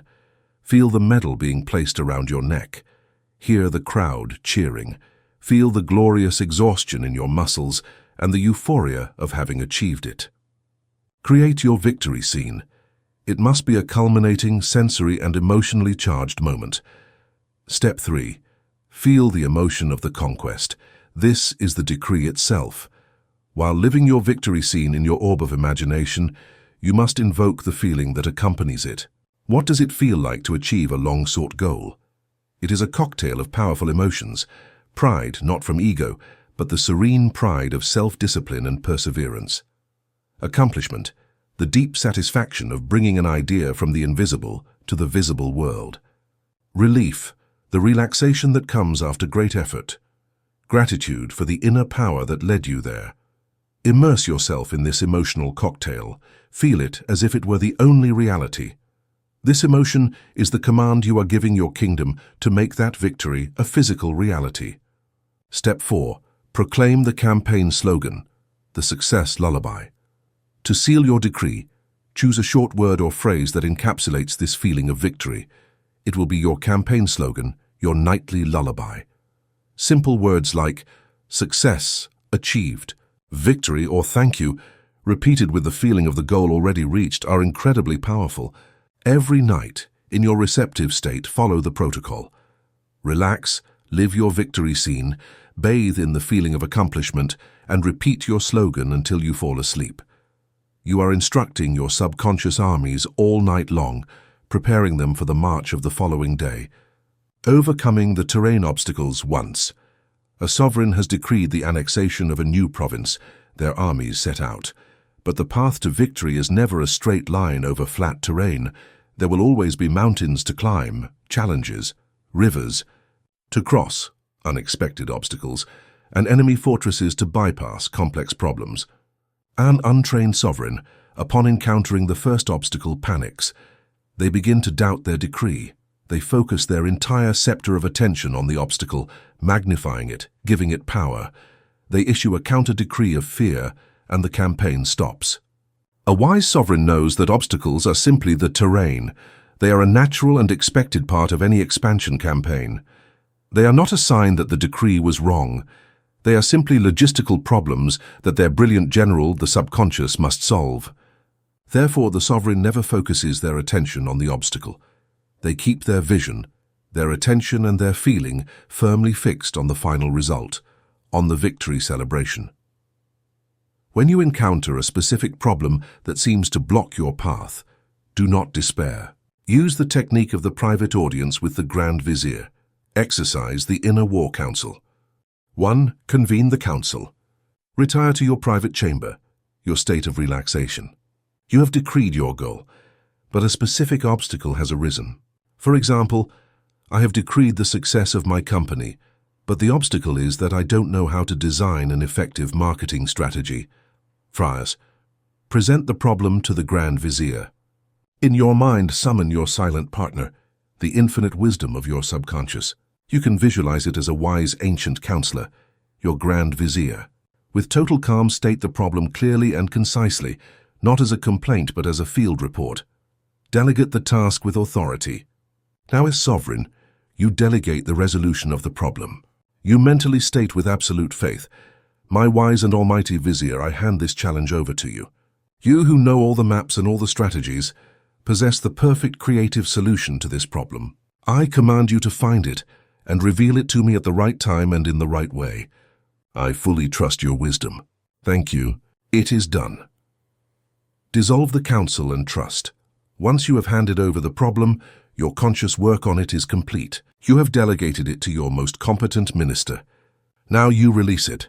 You forget about it. You return to focusing your attention on the feeling of the final result, on the victory already won. How will your Grand Vizier respond? The answer rarely comes when you are forcing it. It will arrive as a flash of inspiration while you are showering, as an idea that wakes you up in the middle of the night, through a casual conversation with someone, or through a book or article that you happen to find. The strategy will be revealed to you, but here is a crucial part of the pact: sovereign action. Faith without works is a useless illusion. Your subconscious will build the bridge of incidents and illuminate the next step for you, but you, the sovereign, must have the courage to take that step. The guidance will show you the door. You have to walk through it. If the inspiration tells you to call a person, make the call. If the hunch tells you to research a new technology, start researching. Action in the outer world, inspired by inner guidance, is the movement of your armies on the ground. The expansive reign, by combining the clear decree of the final result with the faith to delegate the resolution of obstacles, you become an unstoppable force. The achievement of your goals ceases to be an agonizing struggle and becomes a fluid, often surprisingly easy process. Every goal you achieve is not just an accomplishment, it is an expansion of your kingdom. It is further proof of your power as sovereign, which in turn strengthens your faith to decree even greater conquests. Success begets more success. Confidence begets more confidence. Your kingdom becomes dynamic, expansive, an empire of achievement built on the foundation of your mental governance. Once you have conquered a new province, you do not abandon it. You govern it. Success brings new responsibilities, new opportunities, and new challenges. The life of a sovereign is not to rest on their laurels, but to enjoy the process of continuous creation and expansion, bringing the order and prosperity of their consciousness to increasingly broader territories of human experience. The world does not grant you success. You decree it from the center of your own being. Stop asking the outer world for permission to succeed. The world is simply the mirror that reflects your own internal laws. Ascend your throne. Audaciously choose the next frontier you desire for your kingdom. Draw the map of victory in your imagination. Seal it with the feeling of achievement, and issue the decree with unyielding authority. Your loyal and almighty kingdom does not know the concept of defeat. It only knows absolute obedience to its sovereign. Command your success, and so it shall be. Chapter 9. The Royal Seal. Imprinting your decree with the power of faith. Throughout our journey, you have ascended your throne, met your vast kingdom, and learned the language of mental command. You have learned to formulate clear decrees for health, wealth, harmony, and success. You hold the parchment of your desire in your hands, drafted with impeccable clarity and intention. But a parchment, however eloquent, is nothing more than a request until it receives the sovereign's seal. It is the seal, the impression of royal authority in the hot wax, that transforms a simple document into an irrevocable law, a mandate that mobilizes the entire kingdom. In the universe of your mind, that royal seal has one name, faith. But we must be very precise about what we mean by faith. In the language of conscious creation, faith is not blind hope. It is not optimistic longing. It is not the passive attitude of hoping things work out. Hope, in a way, is an admission of doubt. It contains within itself the possibility of failure. Faith, in its true essence, is something much more powerful. It is a state of consciousness. It is the act of accepting as true the reality of that which is not yet visible to the physical senses. It is the inner conviction, the quiet certainty that your desire, once decreed in the mind, is already a fact on the invisible plane of creation. Hope is the prayer of a subject asking a favor of their king. Faith is the consciousness of the king, who knows his word is law. Hope says, I wish this would happen. Faith says, thank you, for it has already happened. It is this subtle but monumental shift in your internal state that acts as the royal seal, the final order that tells your subconscious kingdom, deliberation is over. Construction has begun. This is the new reality. Without this seal, your decrees are just drafts and your kingdom remains inactive, awaiting the final command, the tyranny of the senses, the enemy of faith. To be able to seal your decrees with the power of faith, you must first become a master of your own court, and that means recognizing and banishing the enemies of faith. The primary enemy, the greatest traitor that threatens your reign, is the tyranny of your five senses. Your senses are the explorers of your kingdom. Their job is to report on the current state of the provinces. They bring you news from the outer world, the world of facts, appearances, and present circumstances. If you have decreed abundance, your senses may report an empty bank account. If you have decreed health, your senses may report a persistent pain. If you have decreed harmony, your senses may report a recent argument. An untrained sovereign makes a fatal mistake. They believe the reports of their explorers are the only reality. They allow the current and temporary state of their kingdom to dictate the decrees they issue. They look at their empty account and, in response, issue a decree of worry and lack. They feel the pain and issue a decree of fear of illness. They live in a cycle of reaction, where the outer world governs their inner world. They are a puppet king, controlled by the reports of their own subjects. A wise sovereign understands that they live in two worlds simultaneously. The outer world, the world of facts and appearances, is the world of effects. The inner world, the world of their consciousness, their thoughts and feelings, is the world of causes. And the immutable law is that the world of causes always precedes and determines the world of effects. Therefore, a wise sovereign learns to defy the tyranny of their senses. They thank their explorers for their report on the current weather, but then they retreat to the throne room to consult the true map, the blueprint of the reality they have chosen to create. Their faith is the act of giving more credibility to the vision in their orb of imagination than to the reports of their senses. It is the act of saying, I understand what my eyes see and my ears hear, but that is only the shadow of the past. My faith is in the cause I am creating right now in my mind, and as night follows day, the world of effects must sooner or later adjust to this new cause. Doubt is the surrender to the evidence of the senses. It is the traitorous counselor who whispers, but my lord, look at the facts. It doesn't make sense. Doubt always appeals to the captain's logic and reason. To defeat it, you must understand its arguments and have your sovereign response prepared.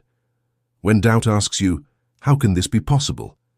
Demanding a logical explanation of the path, your response must be, the how is not the concern of the throne. It is the task of the kingdom. My only task is to remain faithful to the what. When doubt tells you it's taking too long, sowing impatience, your response must be, time is a concern of men, not of kings. In the realm of the mind, it is already done. The seed will sprout in its perfect season. My only task is to maintain the climate of faith. When doubt attacks you personally, you are not good enough. You are not doing it right. Your response must be, my only requirement is to feel the reality of my desire, and in that I am the absolute master. My feeling is the only technique that matters. Always remember, a divided mind, a mind that oscillates between faith in its decree and fear based on appearances, is a kingdom in civil war. It sends contradictory decrees to its subconscious, and the result is paralysis and confusion. To govern with power, you must make a decision and stick to it. You must choose faith over the evidence of the senses, the active cultivation of the seal knowing. How do we actively cultivate faith? Faith is not a mysterious gift that some have and others do not. It is a mental muscle, and like any muscle, it is strengthened through training. The core practice for cultivating faith is the technique of assumption, which could be called the art of donning the royal robes. Before entering your decree ceremony, you must mentally assume the identity of the person who has already achieved their desire. Before decreeing wealth, do not think of wealth as something external. Sit on your throne and ask yourself, how would it feel to be already immensely prosperous? What kind of thoughts would I have? What would my posture be? What would my mood be? Spend a few minutes dressing yourself in the robes of that state. Imagine you are already that prosperous, confident sovereign. Walk mentally with that confidence. Feel the calmness and the lack of anxiety. It is from within this assumed state, from this new identity, that you issue your decree. You are no longer asking for something you don't have. You are giving thanks for something you already are. This change in pre-state is what transforms a weak petition into a powerful command. The supreme act of faith, the ultimate demonstration that your decree has been sealed, is the practice of the mental Sabbath. As we briefly mentioned, once you have performed your imprinting ceremony at night, you have created your scene, felt it as real, and fallen asleep in that conviction. Your work is done. The Sabbath is the day of rest. The next day, you must not anxiously resume the imprinting work. You must not worry about the problem. The mental Sabbath is the act of completely releasing the desire, with the absolute trust that your silent partner is already taking care of it. A farmer who plants a seed does not come back an hour later to dig it up to see if it has sprouted. They trust the invisible process of growth. Your faith is demonstrated by your ability not to interfere, not to worry, to rest in the certainty that the law is in operation. If anxiety or doubt appears during the day, it does not mean you must perform the whole ceremony again. It is simply a test. Your response must be calm. You acknowledge the thought of doubt, and you simply return for an instant to the feeling of the fulfilled desire. It is a gentle reminder, an adjustment, not a renewed effort. The emotion that is synonymous with faith is gratitude. You cannot feel genuinely grateful for something you do not believe you possess. Therefore, practicing gratitude in advance is one of the most powerful faith exercises that exists. Dedicate time each day to conduct a royal tour of thanks through your kingdom. Walk in your imagination through the provinces of your life, not as they are but as you have decreed them to be, and give thanks. I walk through the province of my body and give thanks for its perfect health and vitality. I visit my royal treasury and give thanks for its infinite abundance, which flows constantly and freely. I receive the ambassadors from other realms and give thanks for the harmonious, loving and supportive relationships that fill my life. This act of anticipated gratitude is a declaration of faith. It is aligning your entire being with the reality of your fulfilled desire, making it the only vibration you emit. Finally, once you have sealed your decree, your behavior during the day must reflect your faith. We call this the principle of acting naturally. A sovereign who has decreed the construction of a new palace does not spend their days anxiously staring at the empty lot. They carry on with the rest of the kingdom's business with absolute calm and confidence, knowing that the builders are working. In the same way, you continue with your life. You go to your job, interact with your family, perform your tasks, but you do it with an inner difference. You do it with a silent certainty, with an underlying peace that comes from knowing your desire is already a fact on the creative plane. This calmness is magnetic. It is the signal that tells the universe you are a sovereign who trusts their own word. How do you know your decree has been successfully sealed? The first sign will not appear in the outer world. It will appear within you. The sign is a radical shift from the feeling of anxious longing to a feeling of deep peace and certainty. Before imprinting, you wanted your desire. After a successful imprinting, you feel a strange calmness, as if the desire were no longer a desire but an accomplished fact you have almost forgotten, like you remember your own name. You no longer feel the need to ask for it, because you feel you already have it. When you reach this state of inner knowing, you can be absolutely sure that the royal seal has been stamped. Conception has taken place, and physical manifestation is as inevitable as the sunrise. Do not wait to see in order to believe. That is the law of men. Learn to believe in order to see. That is the prerogative of sovereigns. Your feeling is the alpha and omega of creation. It is the beginning, because it is the energy that imprints the idea on your subconscious. And it is the end, because the sensation of peace and certainty is the signal that the work is done. Ascend your throne every day. Hold the vision of your desire in your orb of imagination. And then, with all the authority of your being, seal that vision with the hot wax of unshakable feeling, imprinting the royal seal of your faith onto it. And watch as your loyal and almighty kingdom molds the substance of the universe to inevitably conform to the new and glorious law of your own consciousness. Chapter 10. The Prosperous Reign. A lifelong mental governance. We have traveled together from the desolate lands of exile to the magnificent throne room of your own being. You have felt the weight of the crown upon your head and the power of the scepter in your hand. You have been instructed in the fundamental laws of your kingdom, in the language of command, and in the strategies to defend your dominion from the traitors of doubt and fear. You have completed your education as a sovereign. You have been through your coronation. Now your reign begins. The goal of everything you have learned is not to give you a set of techniques that you must use with effort every time you face a problem. That is the path of the student. The goal of the master is to integrate these principles so deeply into the fabric of their being that they become their natural way of thinking, feeling, and living. The final goal is not to have to consciously govern every small detail of your kingdom. The goal is to establish a system of governance so wise and so aligned with the universal law of good that your kingdom prospers automatically, flourishing in peace and abundance as a natural reflection of the consciousness of its ruler. This final chapter is your guide to that prosperous reign. It is not about learning new laws, but about establishing the habits and philosophy of a lifelong mental governance. A prosperous reign is not a kingdom where problems never arise. Storms will come, and emissaries from hostile realms will continue to appear at your gates. A prosperous reign is one where the sovereign is so certain of their own power, so attuned to the loyalty of their kingdom, and so firm in their vision that they face every challenge not with panic, but with calm authority, knowing that every problem contains the seed of a solution, and every challenge is an opportunity to demonstrate their mastery. To maintain this state of enlightened governance, the sovereign relies on a structure, a set of royal habits that ensure the connection between the throne and the kingdom remains clear, strong, and harmonious. The Permanent Private Council. The rhythms of wise governance. Successful reign is not based on impulsive reactions, but on consistent rhythms. These three practices, morning, daytime, and nightly, form the private council through which you will govern your life. The Morning Edict, reclaiming your day, 15 minutes.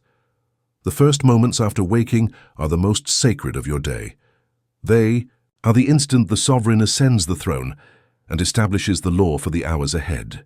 If you do not claim this moment for yourself, the outer world, with its emails, news, and demands, will claim it for you, and you will start the day as a subject instead of a king.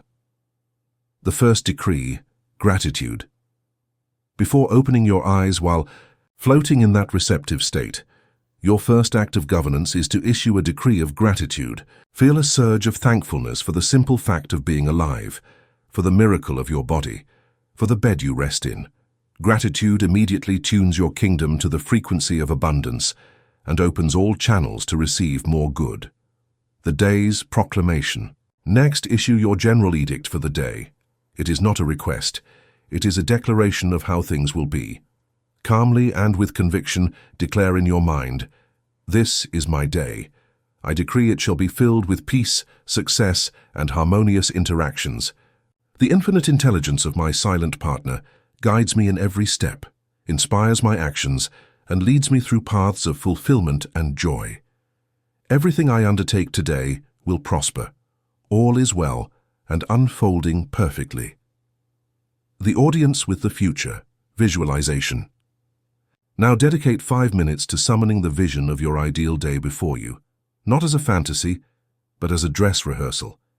If you have an important meeting, don't worry about it. Instead, visualize the scene after the meeting, feeling the satisfaction of a successful outcome. If you have a difficult task, feel yourself completing it with ease and effectiveness. Feel yourself in that atmosphere of warmth with your family. You are giving your kingdom the emotional map of the day. The final surrender.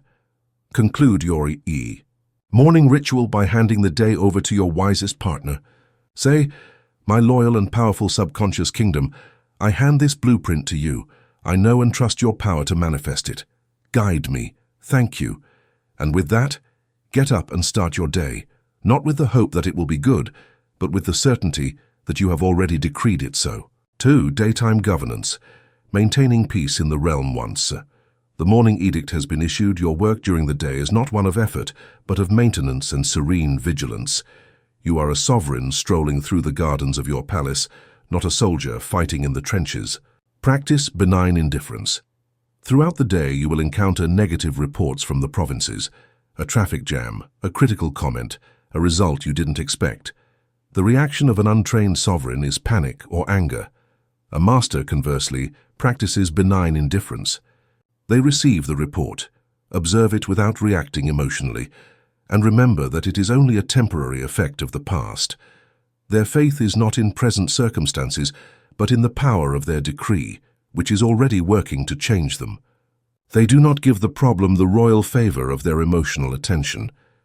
The habit of reframing. A wise sovereign is a master in the art of reframing reality. They do not see problems. They see opportunities. A traffic jam becomes an unexpected opportunity to practice their affirmations in silence. A criticism becomes valuable information about someone else's beliefs, or perhaps a mirror of an insecurity they can heal. Their failure becomes a crucial lesson that paves the way to final victory. Whenever you face a negative situation, ask yourself, as sovereign, how can I view this in a way that gives me more power? Constant blessing. As you move through your kingdom, make the act of blessing an unconscious habit. Bless the people you pass. Bless the cars next to you. Bless the stores you enter. Bless the money you spend and the money you receive. Each of these silent acts is a mini decree of goodwill and prosperity that keeps your entire kingdom vibrating at a frequency of abundance. The nightly seal. Handing the kingdom to infinite wisdom. The night is your most sacred ceremony. It is the moment the sovereign hands their kingdom over to the care of the power that never sleeps. Cleansing the archives. Revision. Before your main decree, clear the day's slate. Review the events in your mind. Celebrate and feel gratitude for every success, for every moment of peace. If there were moments of conflict or error, do not dwell on them. Revise them. Rewrite the scene in your imagination in the ideal way, feeling the harmony and the solution. By doing this, you ensure you do not carry any seed of resentment or regret into the fertile ground of your sleep. The private audience with the future, imprinting. Now focus on your most important long-term goal. Perform your complete decree ceremony, relaxation, visualization of the fulfilled scene, and total immersion in the feeling of faith and gratitude, the sovereign's lullaby. As you drift off to sleep, lull yourself with your word or phrase of power. Feel it dissolve into your subconscious. Your last conscious thought must be an affirmation of your desire already realized. The final surrender. Your final act as sovereign of the day is total surrender. With absolute confidence, say in your mind, "My silent partner, my faithful kingdom, I hand this decree over to you. Work on it while I rest. I know your power and your wisdom. Thank you. It is done." And then, sleep the sleep of the just, the sleep of a king who knows his kingdom is in the best hands. Communication with the realm. Listening to the whispers of silence.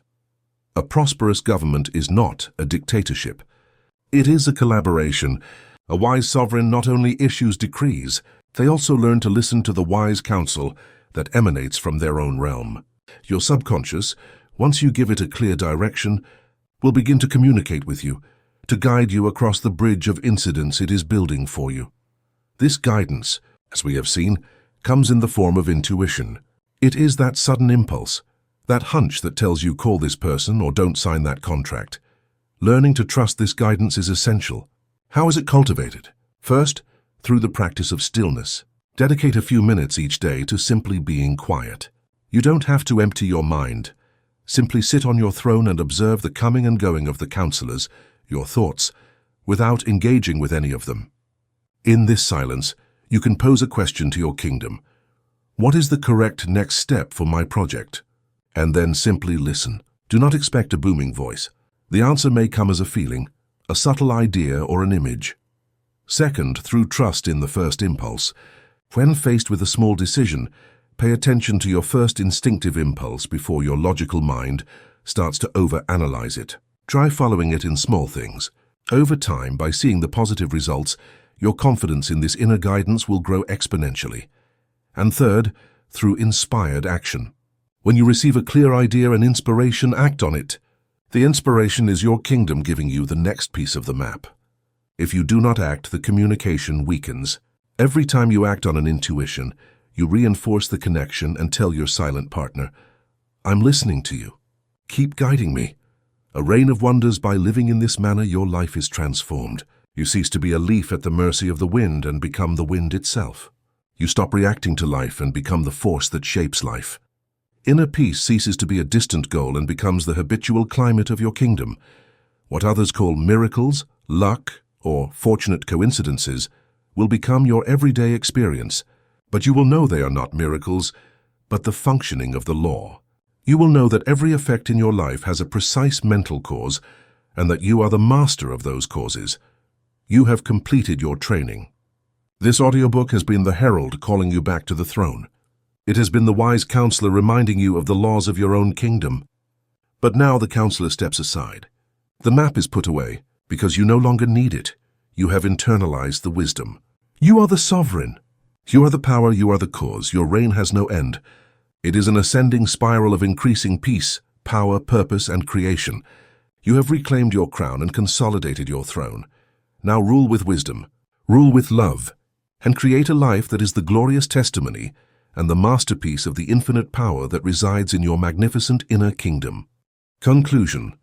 We have reached the end of this governance manual, the end of your instruction as the sovereign of your own universe. Step back for a moment in your memory to the instant you first heard the words of this audiobook.